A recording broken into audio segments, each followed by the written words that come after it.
মৌলভীবাজারের শ্রীমঙ্গল উপজেলার কাকিয়াছড়া চা বাগানে কলেজ ছাত্র হৃদয় আহমেদ ইয়াসিন হত্যা মামলায় 2 আসামিকে গ্রেফতার করেছে পুলিশ।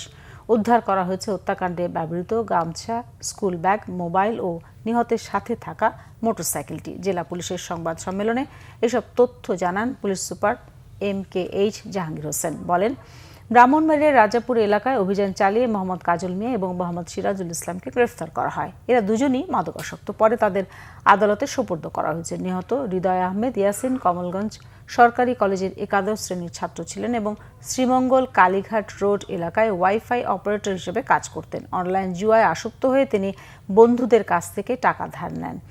এ নিয়ে বিরোধের জেরে হত্যাকাণ্ড বলে প্রাথমিক জিজ্ঞাসাবাদে স্বীকার করেছে গ্রেফতারকৃতরা। গত 7 জুলাই সকালে শ্রীমঙ্গল কালীঘাটের কাকিয়াছড়া চা বাগান এলাকায় একটি গাছের গোড়ায় বেল্ট দিয়ে বাঁধা অবস্থায় হৃদয়ের লাশ উদ্ধার করা হয়।